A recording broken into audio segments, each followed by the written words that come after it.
Here's Dakota Livesay with another story from the archives of Chronicle of the Old West.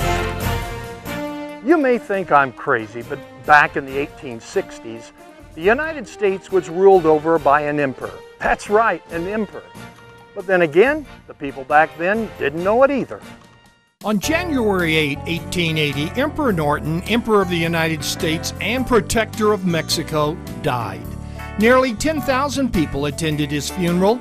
Emperor Norton was born Joshua Abraham Norton in London, England.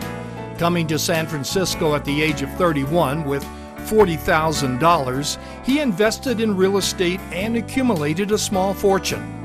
Because of a famine in China, the price of rice in San Francisco went from 4 cents a pound to 36 cents a pound. Hoping to corner the rice market, Norton bought rice at 12 cents a pound. Unfortunately, rice started arriving from everywhere, and the price went down to just 3 cents a pound. He lost everything and went bankrupt in 1858. His mental state was severely affected, and Joshua Norton moved into a world of fantasy with delusions of grandeur.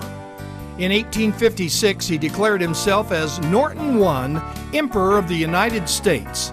Later, he added Protector of Mexico to his title. The citizens of San Francisco, as only they could, took him into their collective hearts for 21 years. After assuming absolute control over the country, he saw no need for Congress or the Supreme Court, so he abolished them. Finally, he grudgingly allowed them to continue existing.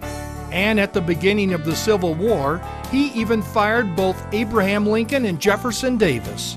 Later, he ordered President Andrew Johnson to be tried and, if found guilty, behead him or send him here to polish the emperor's boots. All of Emperor Norton's edicts weren't crazy. There were times when he was a visionary. He issued instructions to form a League of Nations, and he decreed a suspension bridge or tunnel be built between San Francisco and Oakland. Since then, both a bridge and a tunnel have been constructed. Although penniless, he regularly ate at the finest restaurants and had balcony seats at all plays.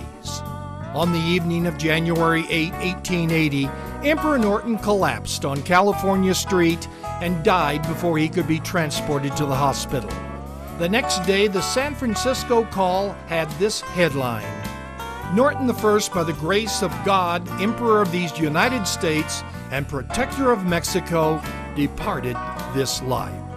At Emperor Norton's funeral, the people of San Francisco remembered him as a leader who never levied a tax or sent a boy to war.